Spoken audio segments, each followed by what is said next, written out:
Good morning, everybody. I think all of you feeling well.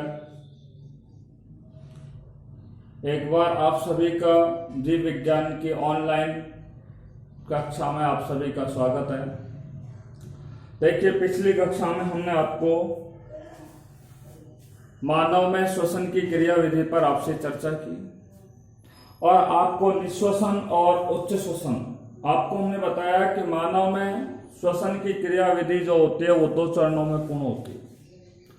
मानव में श्वसन की क्रियाविधि 2 चरणों में पूर्ण होती है। नंबर 1 निश्वसन और दूसरा होता है उच्च श्वसन। निश्वसन को अंतःश्वसन या इनहेलेशन कहते हैं। मानव के शरीर में शुद्ध वायु फेफड़े में प्रवेश करने की क्रिया को ही क्या कहते हैं? निश्वसन कहते हैं। उच्च श्वसन मानव के फेफड़ों से अशुद्ध वायु बाहर निकलने की क्रिया को ही क्या कहा जाता है? उच्च श्वसन कहा जाता है। साथ में हमने आपको बताया कि किस तरीके से निश्वसन और उच्च श्वसन की क्रिया मानव के अंदर क्या होती है? पूर्ण होती है। आपको बताया कि एक स्वस्थ मनुष्य के अंदर विश्रांत अवस्था के अंदर रेस्ट अवस्था में रिलैक्स अवस्था में श्वसन जो दर होती है वो 16 से 18 प्रति मिनट होती है।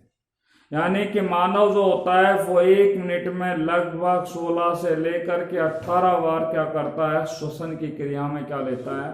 भाग लेता है। यानी कि उसमें ये 16 से 18 बार श्वसन की क्रिया उसके शरीर के अंदर क्या होती है? पूर्ण होती है। श्वसन एक जैविक क्रिया मैं आपको बता चुका हूं, ठीक है। ये एक जैव रासायनिक अभिक्रिया है, ठीक है। श्वसन एक अपचयी अभिक्रिया होती है। देखिए, आज जो हम आपसे बात करने जा रहे हैं वो है हमारा नेक्स्ट टॉपिक, जिस पर आपसे हम बात कर रहे हैं volume related to respiration. Volume related to respiration, श्वसन से संबंधित आयतन। श्वसन से संबंधित आयतन पर हम आपसे बात कर रहे हैं, ठीक है। देखिए, श्वसन से संबंधित आयतन पर आपसे आज हम बात कर रहे हैं।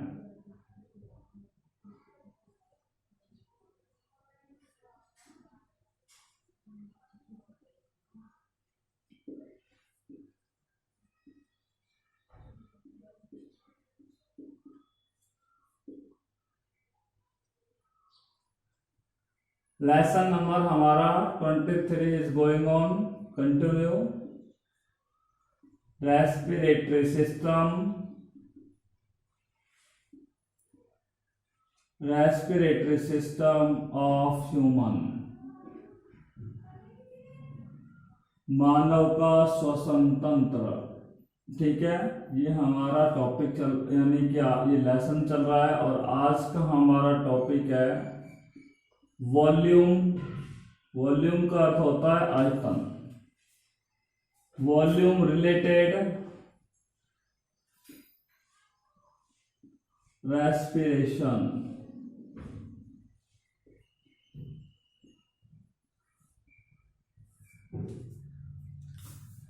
देखिए, श्वसन से संबंधित आयतन या श्वसन संबंधी आयतन पर आज आपसे हम बात करेंगे।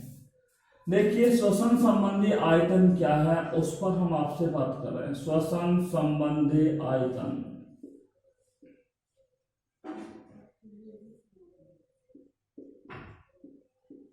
श्वसन संबंधी आयतन, वॉल्यूम रिलेटेड टू रेस्पिरेशन, ठीक है। वॉल्यूम रिलेटेड रेस्पिरेशन, इस पर आपसे बात कर रहे हैं। देखिए, मानव सामान्य श्वसन की क्रिया करता है। मानव कौन सी क्रिया करता है? सामान्य श्वसन की क्रिया करता है, ठीक है।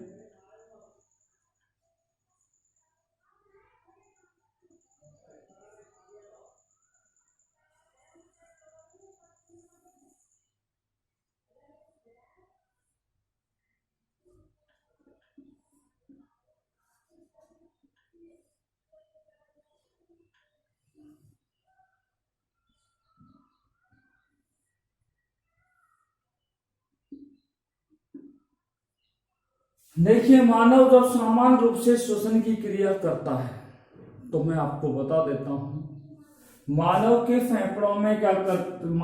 फेफड़ों में शुद्ध वायु क्या करती है, प्रवेश करती है। साथ ही अशुद्ध वायु भी क्या होती है, बाहर निकलती है। शुद्ध वायु के रूप में ऑक्सीजन गैस अंदर प्रवेश करती है फेफड़ों में, और अशुद्ध वायु जो होती है कार्बन डाइऑक्साइड, वो उसके शरीर से क्या हो जाती है, बाहर निकल जाती है। ठीक है, ये क्या है कि इस फेफड़ों के अंदर वायु का एक निश्चित आयतन होता है।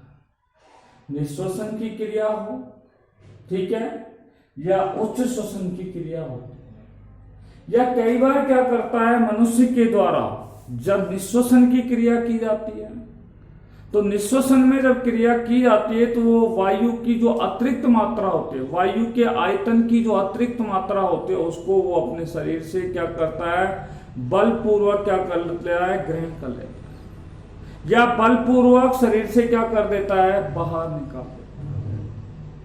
ठीक है, या कई बार क्या है कि वायु का एक ऐसा आयतन होता है जिसमें आप मनुष्य के द्वारा बलपूर्वक वायु बाहर निकालने के पश्चात भी बलपूर्वक वायु को क्या किया जाता है, बाहर निकाल दिया जाता है। यानी कि फेफड़ों से अशुद्ध वायु को फेफड़ों से बाहर निकालने के पश्चात भी कुछ वायु क्या हो जाती है, इसमें कुछ वायु का आयतन फिर भी फेफड़ों में क्या बच जाता है, शेष बच जाता है। ठीक है, तो ये क्या है जो मैंने आपको बताया, श्वसन संबंधी आयतन। यहाँ पर हम कुछ श्वसन संबंधी महत्वपूर्ण आयतन है जो आपकी सिलेबस में दिए हुए हैं, उन पर हम आपसे बात करेंगे। सबसे पहला हमारा है श्वसन संबंधी आयतन, जिसको बोलते हैं ज्वारीय आयतन। ज्वारीय आयतन इंग्लिश में बोलते हैं टाइडल वॉल्यूम। टाइडल वॉल्यूम, देखिए इसको किसके द्वारा दर्शाएंगे, यहाँ पे टाइडल में से टी लेंगे और वॉल्यूम में से वी लेंगे, इसलिए ज्वारीय आयतन को किसके द्वारा दर्शाया जाता है, टीवी के द्वारा क्या किया जाता है, प्रदर्शित किया जाता है। किसके द्वारा, टीवी के द्वारा। ज्वारीय आयतन को किसके द्वारा दर्शाएंगे, टीवी के द्वारा। बस समझ आ गई, ज्वारीय आयतन क्या है, अब आपको उसे हम समझाएंगे। मैंने आपको बताया कि मानव क्या करता है, सामान्य रूप से श्वसन की क्रिया करता है। जब मानव के द्वारा सामान्य रूप से श्वसन की क्रिया की जाती है तो उसके फेफड़ों में, उनके फेफड़ों में जो शुद्ध वायु क्या करती है, प्रवेश करती है। ठीक है, उनके फेफड़ों में शुद्ध वायु क्या करती है, प्रवेश करती है। उसे क्या कहते हैं, ज्वारीय आयतन कहते हैं। या फिर हम ये बोल सकते हैं कि मानव जब सामान्य रूप से श्वसन की क्रिया करता है तो उसके फेफड़ों से बाहर निकाली गई जो अशुद्ध वायु होती है, बाहर निकाली गई जो अशुद्ध वायु होती है, उसे क्या कहते हैं, ज्वारीय आयतन कहते हैं। क्या कहते हैं, ज्वारीय आयतन कहते हैं। अर्थात इसकी परिभाषा क्या निकल के आई ज्वारीय आयतन की, ध्यान से सुनना। मानव में सामान्य श्वसन के समय निश्वसन में फेफड़ों में भरी गई वायु या फेफड़ों के द्वारा ग्रहण की गई वायु का आयतन को ज्वारीय आयतन कहते हैं। या मानव में सामान्य श्वसन के समय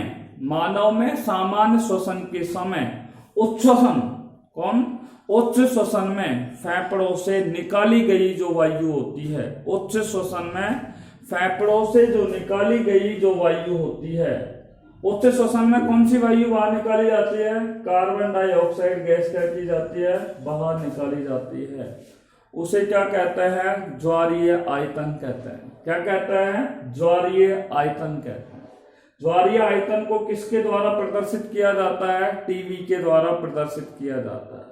क्यों प्रदर्शित किया जाता है, क्योंकि ज्वारीय आयतन को टाइडल वॉल्यूम कहते हैं।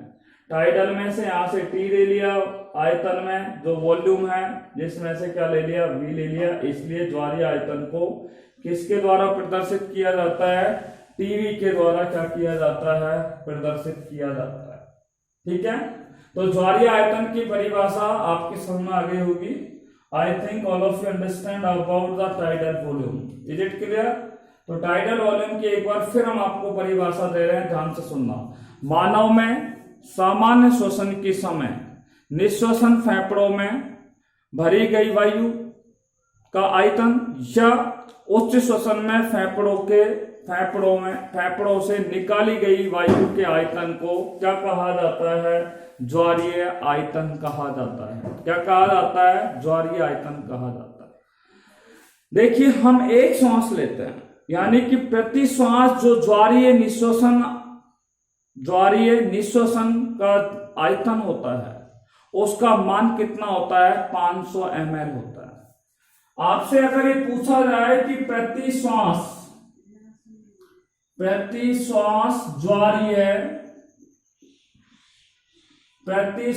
ज्वारीय आयतन का मान होता है या आयतन का माप होता है, आयतन का मान या माप, ठीक है। प्रति श्वसन या प्रति श्वास ज्वारीय आयतन का माप होता है, वो कितना होता है? 500 ml होता है। 500 ml 500 मिलीलीटर होता है। या इसको और भी खोल करके देखना चाहें तो हम ऐसे बोल सकते हैं कि ज्वारीय आयतन में हमने बोला कि निश्वसन में फेफड़ों में भरी गई वायु और उच्च श्वसन में फेफड़ों से निकाली गई वायु के आयतन, ठीक है, वो क्या कहते हैं? ज्वारीय आयतन कहते हैं। तो आपने देखा कि निश्वसन जो होता है, ठीक है, ये निश्वसन है, तो आपसे पूछा जाए कि प्रति श्वसन निश्वसन ज्वारीय आयतन का मान कितना होता है, तो 500 ml होगा। या आपसे सवाल इस तरीके से पूछा जाए कि प्रति श्वास उच्च श्वसन ज्वारीय आयतन का मान होता है तो कितना ml होता है? 500 ml होता है, ठीक है। या तो आपको ये सेपरेटली पूछे तब भी आपका इसका आयतन 500 ml होगा, या आपसे फिर एक साथ ज्वारीय आयतन का मान पूछ ले कि प्रति श्वास ज्वारीय आयतन का मान होता है वो कितना ml होता है? 500 ml होता है। या आपसे सेपरेट पूछा जाए तो आपसे पूछा जाएगा कि प्रति श्वास निश्वसन ज्वारीय आयतन का मान होगा 500 ml। या आपसे दूसरा सवाल पूछा जाए कि प्रति श्वास उच्च श्वसन ज्वारीय आयतन का मान कितना होता है, तो कितना होगा? 500 ml होता है। Is it clear? अब आपको बता दें कि एक जो स्वस्थ मनुष्य होता है उस स्वस्थ मनुष्य के द्वारा लगभग 6000 से लेकर के 8000, एक स्वस्थ मनुष्य के द्वारा 6000 से लेकर के 8000 प्रति ml, ठीक है, 6000 से 8000 ml, ठीक है, वायु प्रति मिनट की दर से क्या की जाती है? निश्वसन और उच्च श्वसन की जा सकती है। एक स्वस्थ मनुष्य के द्वारा 6000 से लेकर के 8000 ml वायु प्रति मिनट की दर से क्या की जा सकती है? निश्वसित की जा सकती है या उच्च श्वसित की जा सकती है, ठीक है। आपसे पूछा जाए कि एक स्वस्थ मनुष्य के द्वारा कितनी वायु, ठीक है, निश्वसित या उच्च श्वसित प्रति मिनट की जा सकती है, तो कितनी की जा सकती है? 6000 से लेकर के 8000 ml वायु प्रति मिनट निश्वसित और उच्च श्वसित की जा सकती है। तो ज्वारीय आयतन आपकी समझ में आ गया होगा कि ज्वारीय आयतन का मान कितना होता है प्रति व्यक्ति के, यानी कि एक स्वस्थ मनुष्य के द्वारा कितनी वायु निश्वसित और उच्च श्वसित मनुष्य के द्वारा की जा सकती है। इसके बाद हम दूसरे बिंदु पर बात करने जा रहे हैं और वो है हमारा निश्वसन आरक्षित आयतन।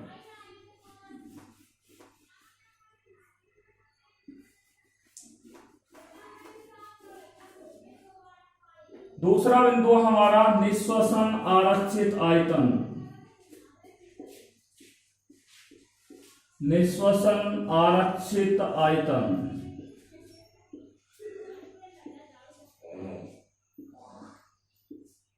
देखिए निश्वसन को बोलते हैं इंस्पिरेटरी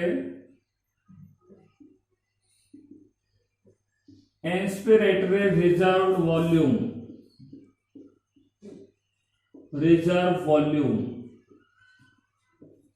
देखिए यहां से आई लिया, इंस्पिरेटरी में से, रिजर्व में से आर लिया और वी से वॉल्यूम में से क्या लिया? वी लिया। इसलिए निश्वसन आरक्षित आयतन को किसके द्वारा प्रदर्शित किया जाता है? IRV के द्वारा प्रदर्शित किया जाता है। निश्वसन आरक्षित आयतन को किसके द्वारा प्रदर्शित किया जाता है? IRV के द्वारा क्या किया जाता है? प्रदर्शित किया जा रहा है। देखिए निश्वसन आरक्षित आयतन क्या है, ध्यान से सुनना। एक बार फिर हम आपको डायग्राम बना करके दिखा रहे हैं।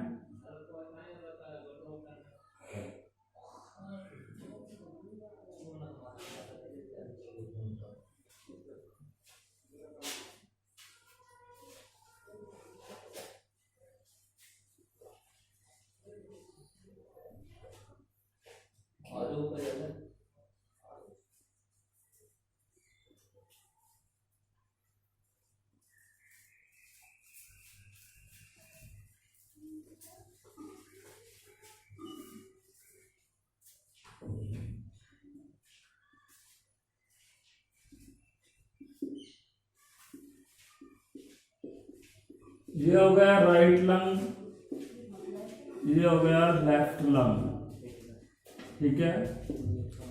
अभी हमने आपसे बात की थी ज्वारीय आयतन के बारे में और आपको बताया कि मानव में सामान्य श्वसन के समय, ठीक है, फेफड़ों से निकाली गई शुद्ध वायु या फेफड़ों में ग्रहण की गई शुद्ध वायु के आयतन को क्या कहा जाता है, ज्वारीय आयतन कहा जाता है, ठीक है।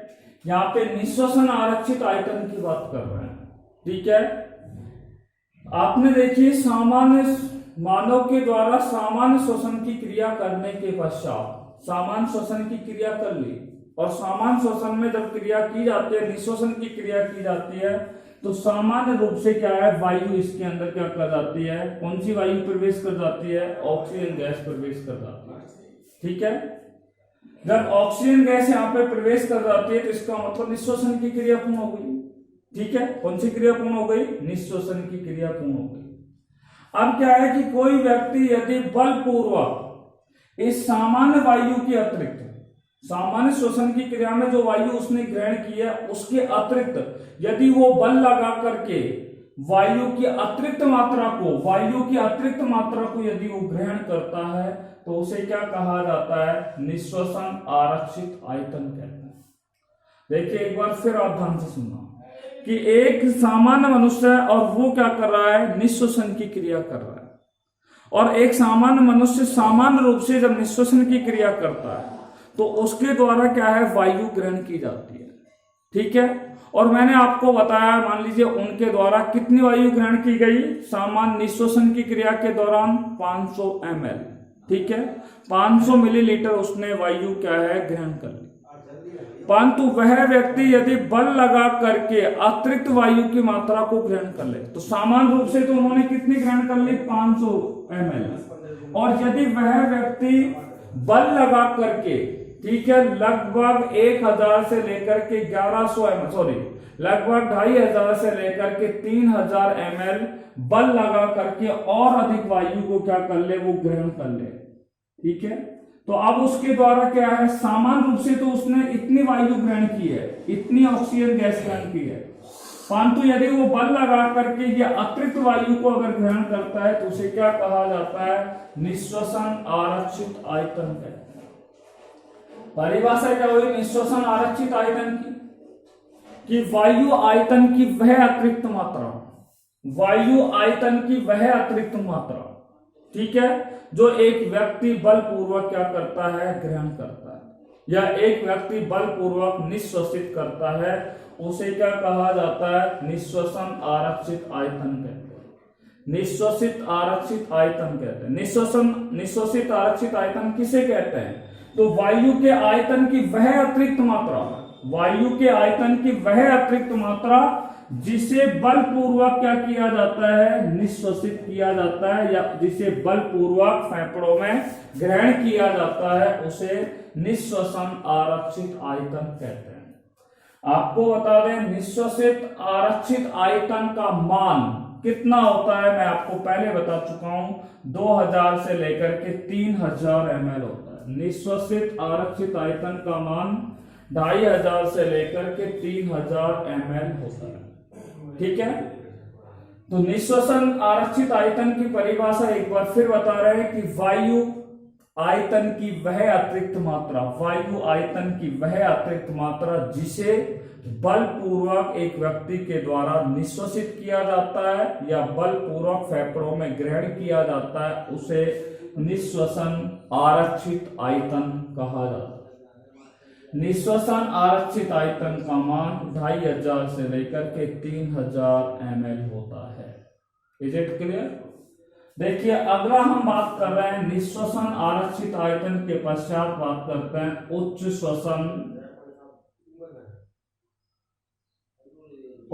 श्वसन आरक्षित आयतन।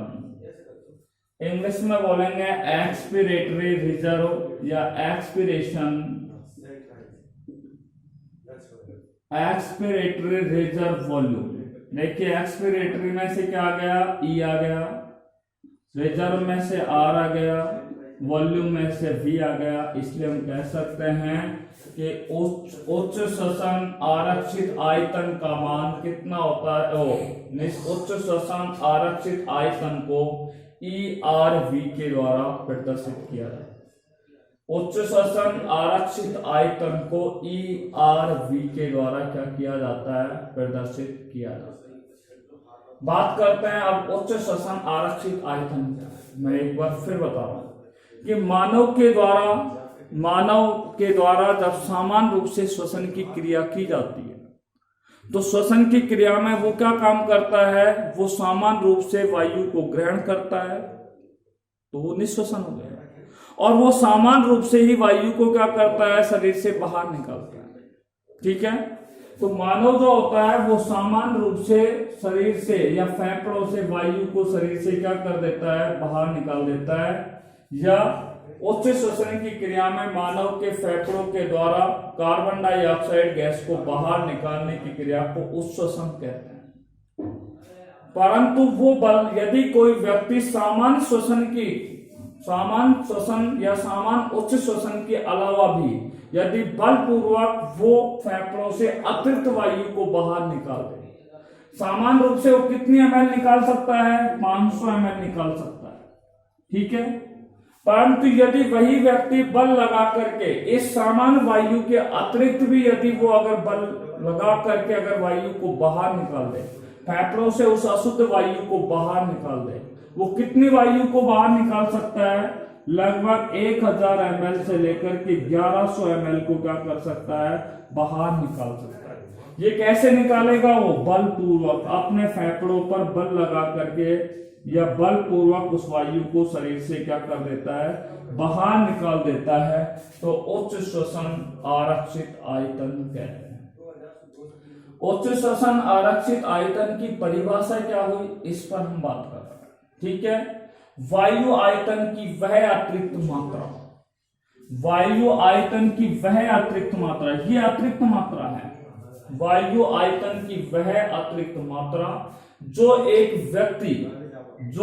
व्यक्ति या जो एक मनुष्य के द्वारा बलपूर्वक अपने फेफड़ों से क्या की जाती है? बाहर निकाल दी जाती है, उसे उच्च श्वसन आरक्षित आयतन कहते हैं। या इसकी दूसरी परिभाषा अगर हम देने चाहें तो इस तरीके से दे सकते हैं। कैसे? वायु आयतन की वह अतिरिक्त मात्रा, वायु आयतन की वह अतिरिक्त मात्रा, ये वायु आयतन की क्या है? अतिरिक्त मात्रा है। वायु आयतन की वह अतिरिक्त मात्रा जिसे एक व्यक्ति बलपूर्वक उच्च श्वसित कर देता है, उसे उच्च श्वसन आरक्षित आयतन कहते हैं। देखिए, उच्च श्वसन आरक्षित आयतन का मान एक मनुष्य के अंदर 1000 से लेकर के 1100 ml होता है। यानी कि उच्च श्वसन आरक्षित आयतन का औसतन मान कितना होता है? एक मनुष्य में 1000 से लेकर के 1100 ml होती है। यानी कि मनुष्य जो होता है वो बलपूर्वक अपने शरीर से लगभग 1100 से लेकर के 1000 से लेकर के 1100 ml वायु को क्या कर सकता है? बाहर निकाल सकता है। और बलपूर्वक जो वायु के मात्रा को अगर वो अपने शरीर से बाहर निकाल दे तो उसे क्या कहा जाता है? उच्च श्वसन आरक्षित आयतन कहा जाता है। देखिए, नेक्स्ट बिंदु पर हम बात करने जा रहे हैं और वो है अवशिष्ट आयतन। कौन सा आयतन है? अवशिष्ट आयतन पे हम बात करने जा रहे हैं।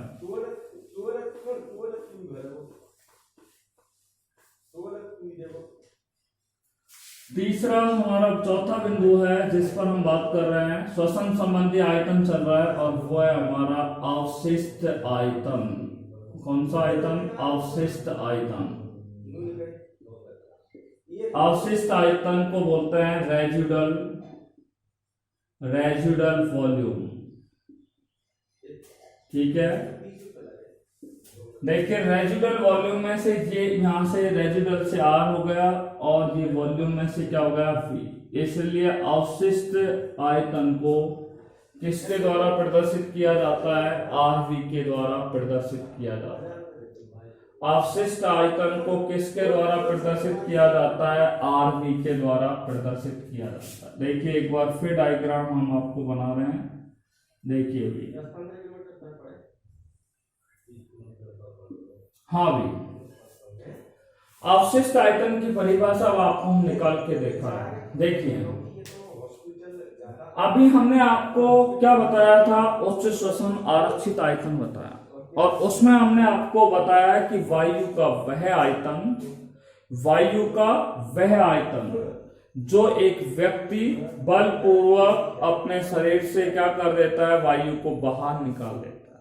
ठीक है, वायु का वह आयतन, ठीक है, जिसे एक व्यक्ति अपने शरीर से बलपूर्वक उसे क्या कर देता है? किसी वायु को शरीर से क्या कर देता है? बाहर निकाल देता है। बलपूर्वक वायु को बाहर निकालने के पश्चात भी, ध्यान से सुनना है आपको, बलपूर्वक वायु को बाहर निकालने के पश्चात भी फेफड़ों में, बलपूर्वक यहां से वायु को बाहर निकाल दिया गया है, उसके पश्चात भी इन फेफड़ों में, उनके पश्चात भी इन फेफड़ों में कार्बन डाइऑक्साइड गैस शेष बच जाती है, तो उसे ही क्या कहा जाता है? अवशिष्ट आयतन कहा जाता है। क्या कहा जाता है? अवशिष्ट आयतन कहा जाता है। परिभाषा क्या हुई कि वायु का वह आयतन जिसे बलपूर्वक शरीर से बाहर निकालने के पश्चात भी फेफड़ों में, ठीक है, फेफड़ों में शेष वायु रह जाती है, उसे क्या कहा जाता है? या फेफड़ों में शेष कार्बन डाइऑक्साइड रह जाती है, उसे अवशिष्ट आयतन कहते हैं। या फेफड़ों में शेष वायु रह जाती है, उसे क्या कहा जाता है? अवशिष्ट आयतन कहा जाता है। और अवशिष्ट आयतन का मान एक स्वस्थ मनुष्य में लगभग कितना होता है? आपको बता दूं, 1100 ml से लेकर के कितना होता है? 1200 ml होता है। 1100 ml से लेकर के कितना होता है? 1200 ml होता है। तो अवशिष्ट आयतन की परिभाषा क्या हुई कि वायु का वह आयतन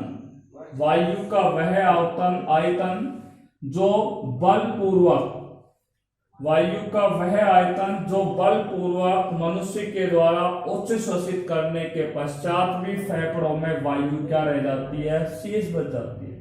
यानी कि इन फेफड़ों में से वायु को हमने बलपूर्वक बाहर निकाल दिया, फिर भी इसके अंदर क्या है? वायु शेष बच जाती है।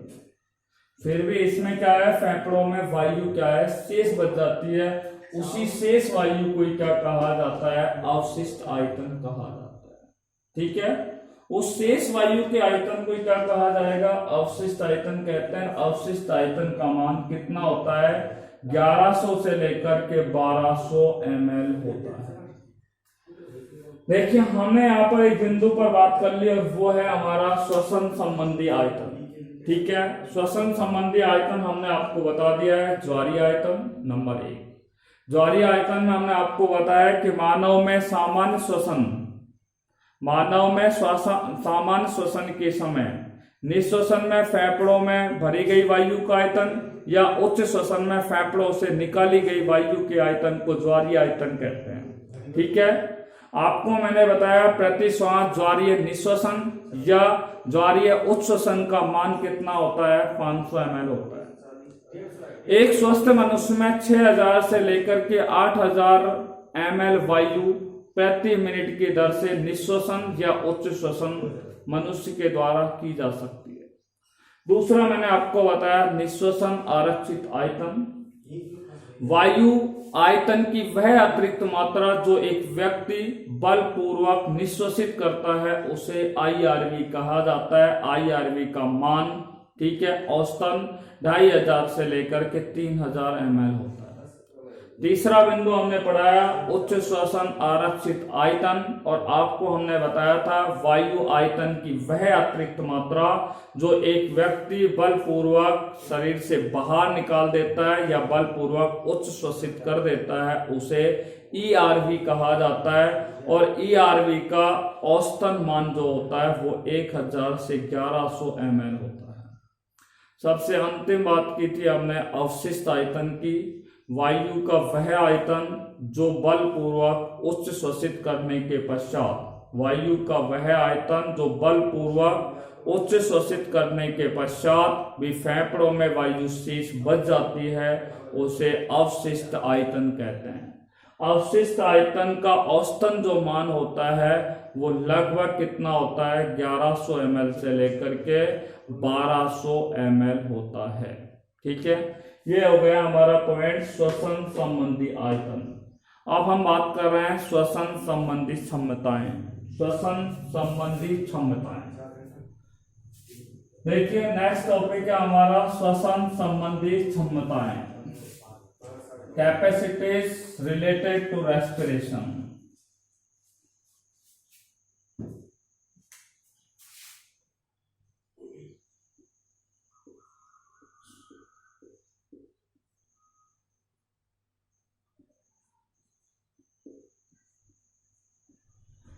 श्वसन संबंधी क्षमताएं,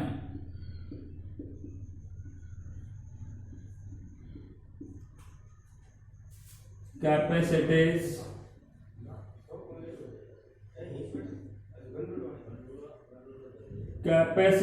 रिलेटेड टू रेस्पिरेशन।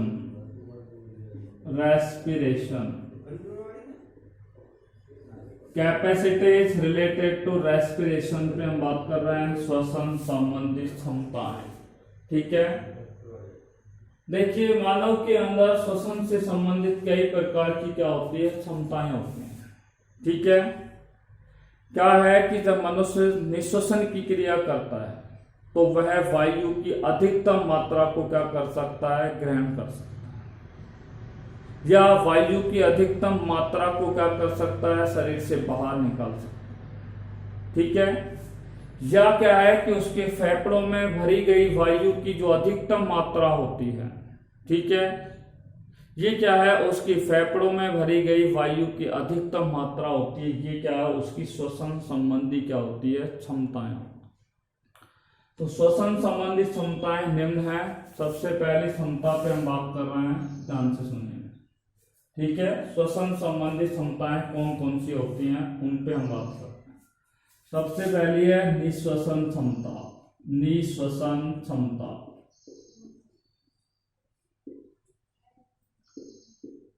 निश्वसन क्षमता जिसको बोलते हैं इंस्पिरेटरी कैपेसिटी या इंस्पिरेशन कैपेसिटी। निश्वसन क्षमता इसको दर्शाते हैं I, और यहाँ पे ये क्या है, C। तो निश्वसन क्षमता को किसके द्वारा दर्शाया जाता है, IC के द्वारा दर्शाया जाता है। निश्वसन क्षमता को किसके द्वारा दर्शाया जाता है, IC के द्वारा क्या है, दर्शाया जाता है।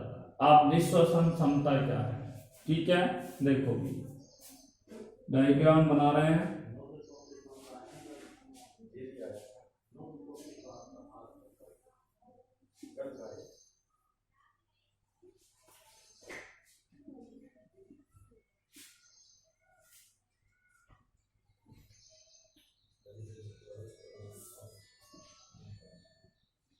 हाँ भी, ये राइट लंग हो गया, दायां फेफड़ा, और ये हो गया लेफ्ट लंग जिसको बोलते हैं बायां फेफड़ा। ठीक है, राइट लंग, लेफ्ट लंग। ठीक है, अब क्या है कि किसी भी मनुष्य के फेफड़ों में, ठीक है, निश्वसन की क्रिया के दौरान, ठीक है, निश्वसन की क्रिया के दौरान, ठीक है, वायु की जो अधिकतम मात्रा उनके द्वारा ग्रहण की जाती है, ठीक है। सामान्य रूप से मानव के द्वारा सामान्य श्वसन की क्रिया के दौरान फेफड़ों में जो वायु ग्रहण की जाती है, सामान्य श्वसन की क्रिया के दौरान जो वायु ग्रहण की जाती है वो निश्वसन होता है। परंतु वो सामान्य जो मानव के जो फेफड़े होते हैं वो सामान्य श्वसन या सामान्य निश्वसन से भी अधिक मात्रा में यदि वो वायु ग्रहण करें, ठीक है, तो वो क्या कहलाएगा, निश्वसन क्षमता कहलाएगी। कि वायु की वह अधिकतम मात्रा, कौन सी मात्रा, वायु की वह अधिकतम मात्रा जो, ठीक है, एक निश्वसन में ग्रहण की जा सकती है। वायु की वह अधिकतम मात्रा जो एक निश्वसन में क्या की जा सकती है, ग्रहण की जा सकती है, उसे क्या कहते हैं, निश्वसन क्षमता कहते हैं। क्या कहते हैं, निश्वसन क्षमता कहते हैं। अब निश्वसन क्षमता क्या है मैं आपको बता रहा हूं। देखिए, निश्वसन क्षमता को हम किस तरीके से गणितीय सूत्र द्वारा प्रदर्शित कर रहे हैं। IC बराबर टीवी प्लस IRV, ठीक है। टीवी तो मैंने आपको बताया क्या है, ज्वारीय आयतन। ज्वारीय आयतन में क्या बताया कि मानव में सामान्य श्वसन के समय, मानव में सामान्य श्वसन के समय फेफड़ों में भरी गई वायु या फेफड़ों में, फेफड़ों के द्वारा ग्रहण की गई जो शुद्ध वायु होती है उसे ज्वारीय आयतन कहते हैं, ठीक है। तो सामान्य रूप से जितनी वायु ग्रहण की गई है। और IRV में क्या है, मैंने बताया कि वायु आयतन की वह अतिरिक्त मात्रा जो एक व्यक्ति बलपूर्वक क्या करता है, ग्रहण कर रहा है। अब वो वायु को क्या है, सामान्य रूप से ग्रहण नहीं कर रहा है, बल्कि किससे ग्रहण कर रहा है, बलपूर्वक अगर ग्रहण कर रहा है तो उसे क्या कहा जाता है, निश्वसन क्षमता कहते हैं।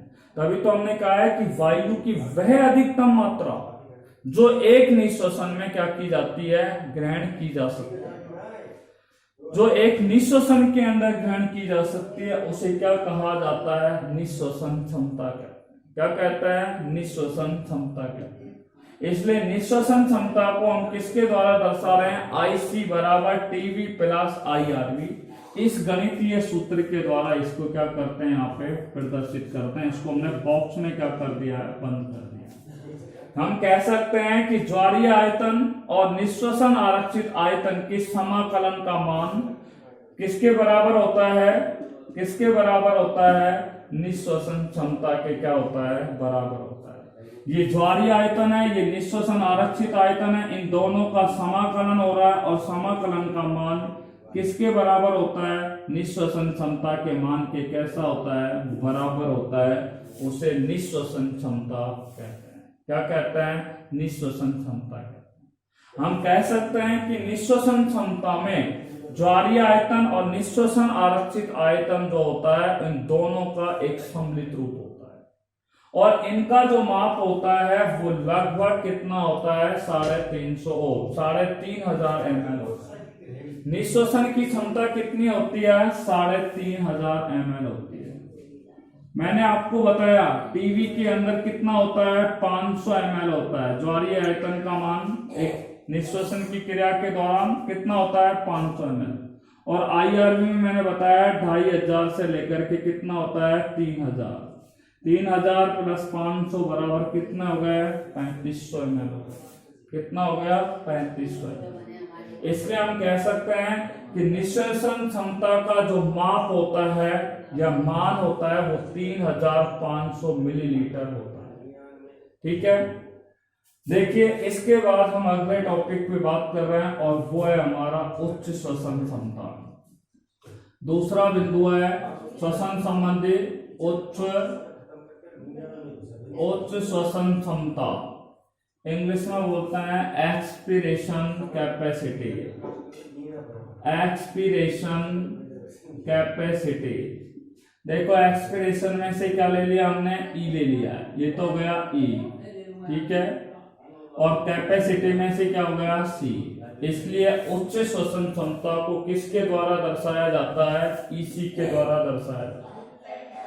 उच्च श्वसित क्षमता को किसके द्वारा दर्शाया जाता है, ईसी के द्वारा दर्शाया जाता है। अब उच्च श्वसन क्षमता क्या है? देखिए, जब किसी मनुष्य के द्वारा सामान्य रूप से श्वसन की क्रिया की जाती है, सामान्य रूप से श्वसन की क्रिया की जाती है, तो वो उच्च श्वसन की क्रिया के अंदर क्या करता है? फेफड़ों से अशुद्ध वायु को क्या करता है? बाहर निकालता है। कौन सी वायु को? अशुद्ध वायु को क्या करता है? बाहर निकालता है। ठीक है, ये तो सामान्य रूप से अशुद्ध वायु को क्या कर रहा है? बाहर निकाल रहा है, जिसे तो हम क्या कहते हैं? ज्वारीय आयतन। जिसे क्या कहा जाता है? ज्वारीय आयतन कहा। परंतु आपको मैंने बताया था उच्च श्वसन आरक्षित आयतन, और उच्च श्वसन आरक्षित आयतन में मैंने बताया कि जब कोई व्यक्ति, ठीक है, यदि अपने शरीर से बलपूर्वक कार्बन डाइऑक्साइड गैस को फेफड़ों से यदि बाहर निकाल दे, तो उसे क्या कहा जाता है? उच्च श्वसन आरक्षित आयतन कहते हैं। ठीक है, इसलिए ये क्या है? उच्च श्वसन की क्षमता हो गई। क्या हो गई? उच्च श्वसित क्षमता, कि वायु की वह अधिकतम मात्रा, वायु की वह अधिकतम मात्रा जो एक उच्च श्वसन के दौरान, क्या है? शरीर से, मानव के शरीर से क्या की जाती है? बाहर निकाली जाती है, उसे क्या कहा जाता है? उच्च श्वसन क्षमता। उच्च श्वसन क्षमता क्या है? वायु की एक अधिकतम मात्रा होती है, वायु की एक अधिकतम मात्रा होती है जो एक व्यक्ति अपने फेफड़ों से, शरीर से क्या कर देता है? बाहर निकाल देता है, उसे उच्च श्वसन क्षमता कहते हैं। ठीक है, इसकी परिभाषा को और भी अगर हम मॉडिफाइड करें तो इस तरीके से दे सकते हैं कि वायु की वह अधिकतम मात्रा जो एक उच्च श्वसित के दौरान क्या की जाती है? बाहर निकाली जाती है, उसे उच्च श्वसन क्षमता कहते हैं। उच्च श्वसन क्षमता को गणितीय सूत्र द्वारा हम इस तरीके से प्रदर्शित कर सकते हैं, EC बराबर TV प्लस ERV। ठीक है, TV प्लस ERV। उच्च श्वसन क्षमता को किसके द्वारा दर्शाएंगे? EC बराबर TV प्लस ERV। टीवी मैंने आपको बताया ज्वारीय आयतन। एक सामान्य मनुष्य के द्वारा सामान्य श्वसन की क्रिया के दौरान शरीर से बाहर निकाली गई वायु का आयतन, तथा एक सामान्य मनुष्य के द्वारा, ठीक है, शरीर से बलपूर्वक निकाली गई जो वायु का मान होता है, उसे क्या कहा जाता है? ERV, या उसे उच्च श्वसन आरक्षित आयतन के नाम से जानते हैं।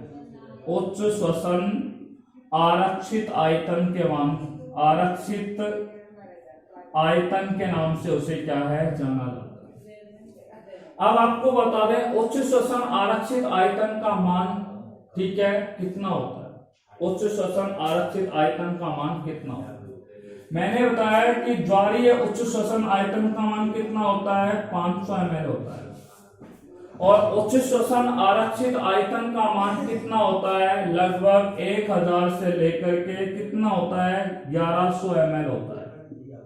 उच्च श्वसन आरक्षित आयतन का मान 1000 से 1100 ml होता है। इसलिए EC का मान कितना हो गया? 500 प्लस 1100 बराबर कितना हो गया? 1600 ml होता है।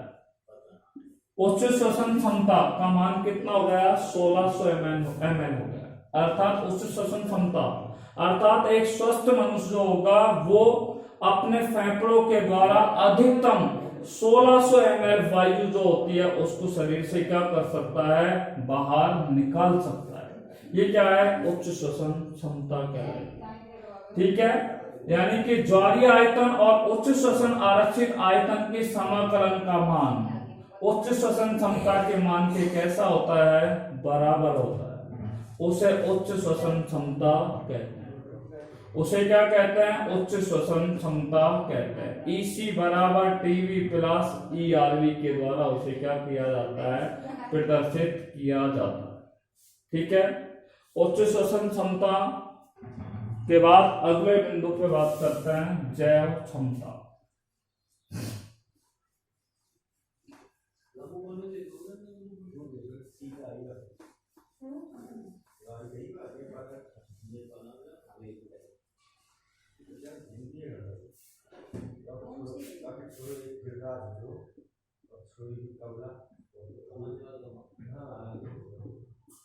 जैव क्षमता इसको बोलते हैं विटल, VITL, क्षमता को बोलते हैं कैपेसिटी।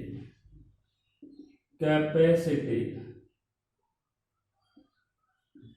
देखिए, विटल में से वी लिया, कैपेसिटी में सी लिया, इसलिए जैव क्षमता को किसके द्वारा दर्शाया जाता है? VC के द्वारा क्या किया जाता है? प्रदर्शित किया जाता है। ठीक है, एक बार फिर डायग्राम आप देखिए यहाँ पर।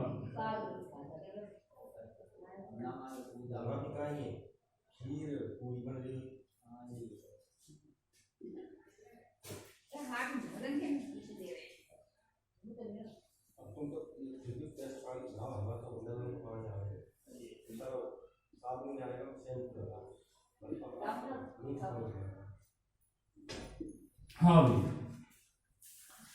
अब बात करते हैं जैव क्षमता के बारे में। फेफड़ों में ली गई वायु की मात्रा, ठीक है, फेफड़ों में ली गई वायु की मात्रा, क्या हम कह सकते हैं? फेफड़ों के द्वारा ग्रहण की गई शुद्ध वायु की मात्रा, ठीक है, या फेफड़ों में ली गई शुद्ध वायु की अधिकतम मात्रा, या फेफड़ों के द्वारा निकाली गई वायु की अधिकतम मात्रा को ही क्या कहा जाता है? जैव क्षमता कहते हैं। फेफड़ों में ली गई वायु की मात्रा या फेफड़ों से निकाली गई वायु की, ठीक है, अधिकतम मात्रा को क्या कहा जाता है? जैव क्षमता। ये क्या है? एक जैव क्षमता होती है कि किसी भी व्यक्ति के फेफड़ों के द्वारा फेफड़ों में ग्रहण की गई वायु की अधिकतम मात्रा या फेफड़ों से निकाली गई वायु की अधिकतम मात्रा को क्या कहा जाता है? जैव क्षमता कहते हैं। तो फेफड़ों में ली गई वायु की अधिकतम मात्रा, फेफड़ों में ली गई वायु की अधिकतम मात्रा या फेफड़ों से निकाली गई वायु की अधिकतम मात्रा को क्या कहा जाता है? जैव क्षमता कहा जाता है। क्या कहा जाता है? जैव क्षमता कहा जाता है। देखिए, जैव क्षमता का जो माप होता है वो 4600 ml होता है। कितना ml होता है? 4600 ml होता है। ये ध्यान से, हो सकता है आपके नोट्स में कई बच्चों ने 460 लिख दिया, तो उसका आप करेक्शन कर लीजिएगा, ठीक है। तो जैव क्षमता का मान कितना होता है या माप कितना होता है? 4600 ml होता है। यानी कि एक स्वस्थ मनुष्य जो होता है उसके फेफड़ों के अंदर 4600 ml जो वायु है वो अधिकतम ग्रहण उनके फेफड़ों के द्वारा की जा सकती है, या हम कह सकते हैं कि उनके फेफड़ों के द्वारा 4600 ml वायु क्या है? उनके फेफड़ों से बाहर निकाली जा सकती है, ठीक है। तो फेफड़ों में ली गई वायु की अधिकतम मात्रा या फेफड़ों के द्वारा ग्रहण की गई, निकाली गई वायु की मात्रा या ग्रहण की गई वायु की अधिकतम मात्रा को क्या कहते हैं? जैव क्षमता, ठीक है। और एक किसी स्वस्थ मनुष्य के जो फेफड़े होते हैं वो मैक्सिमम 4600 ml वायु को ग्रहण कर सकते हैं या फिर 4600 ml वायु को इस शरीर से क्या कर सकते हैं? बाहर निकाल सकते हैं। उसे क्या कहा जाता है? जैव क्षमता कहते हैं। देखिए, जैव क्षमता को हम किस तरीके से दर्शा रहे हैं? VC बराबर, जैव क्षमता को किसके द्वारा बताया? VC के द्वारा। ये हो गया TB plus IRV plus ERV, ठीक है। इसको आप इस तरीके से गणितीय सूत्र के द्वारा हम इसको क्या कर सकते हैं? प्रदर्शित कर सकते हैं। जैव क्षमता को VC बराबर TB plus IRV plus ERV के द्वारा क्या करते हैं? प्रदर्शित करते हैं। अर्थात जैव क्षमता होती है जो ज्वारीय आयतन, निःश्वसन आरक्षित आयतन एवं उच्च श्वसन आरक्षित आयतन का, ज्वारीय आयतन, निःश्वसन आरक्षित आयतन, उच्च श्वसन आरक्षित आयतन के समाकलन का मान जैव क्षमता के मान के क्या होता है? बराबर होता है। या हम कह सकते हैं ज्वारीय आयतन, निःश्वसन आरक्षित आयतन और कौन सा आयतन होगा? ये उच्च श्वसन आरक्षित आयतन को जैव क्षमता में शामिल किया गया है। इसमें शामिल किया गया है जैव क्षमता में, या जैव क्षमता में शामिल किया गया है, ठीक है। इसी के साथ हमारा ये जैव क्षमता का कौन सा बिंदु पूर्ण हुआ? Third point. हम अब चौथे पॉइंट पे बात करने जा रहे हैं और वो है हमारा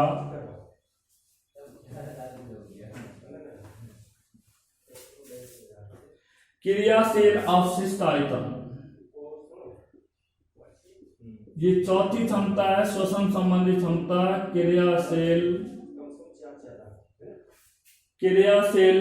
अवशिष्ट आयतन। क्रियाशील अवशिष्ट आयतन, ठीक है। इंग्लिश में बोलते हैं functional residual volume. Functional residual volume जिसको बोलते हैं FRV, सॉरी वॉल्यूम नहीं बोलेंगे, क्षमता, अवशिष्ट क्षमता को बोलते हैं कैपेसिटी। इसलिए आपको बता दें क्रियाशील अवशिष्ट क्षमता को किसके द्वारा दर्शाएंगे? F, R और C। देखिए क्रियाशील अवशिष्ट क्षमता को किसके द्वारा दर्शाया जाता है? FRC के द्वारा क्या किया जाता है? प्रदर्शित किया जाता है, ठीक है। मानव में उच्च श्वसन की क्रिया के पश्चात, उच्च श्वसन का मतलब है जब उसके द्वारा फेफड़ों से अशुद्ध वायु को क्या किया जाता है? बाहर निकाल दिया जाता है। तो बाहर निकालने के बाद जो वायु फेफड़ों के अंदर क्या है? शेष बच जाती है, ठीक है। मानव में सामान्य उच्च श्वसन के पश्चात, देखिए एक बार फिर डायग्राम बता रहे हैं हम यहाँ पे।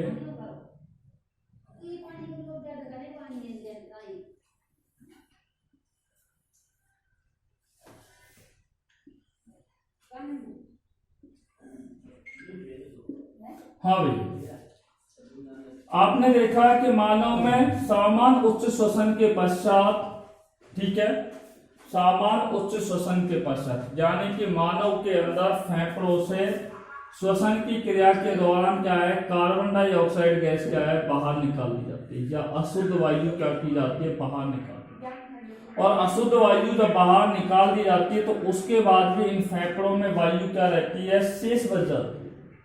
वायु जो शेष यहाँ पे बचती है उसी वायु को क्या कहा जाता है? क्रियाशील अवशिष्ट क्षमता है। और परिभाषा क्या हुई कि मानव में सामान्य उच्च श्वसन के पश्चात जो वायु फेफड़ों में शेष बचती है,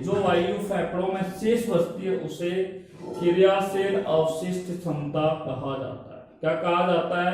क्रियाशील अवशिष्ट क्षमता कहा जाता है। देखिए क्रियाशील अवशिष्ट जो क्षमता होती है इसको FRC के द्वारा क्या करते हैं? प्रदर्शित करते हैं, ठीक है। किसके द्वारा प्रदर्शित करते हैं? FRC, फंक्शनल रेजिडुअल कैपेसिटी, ठीक है। अब आप देखिए FRC का मान किसके बराबर होता है? देखिए ERV, ठीक है, या आप इसको लिख सकते हैं RV यानी कि रेजिडुअल वॉल्यूम। हमने आपको बताया क्या कि वायु का वह आयतन जिसे बलपूर्वक, ठीक है, उच्च श्वसन के बाद क्या है? शरीर से बाहर निकालने के बाद फेफड़ों में जो वायु शेष बच जाती है उसे क्या कहते हैं? अवशिष्ट आयतन कहते हैं, या उसे RV कहा जाता है, ठीक है। और दूसरा है ERV, ठीक है, ERV जिसको बोलते हैं उच्च श्वसन या एक्सपीरेशन रिजर्व वॉल्यूम, उच्च श्वसन आरक्षित आयतन। आपको बताया वायु आयतन की वह अतिरिक्त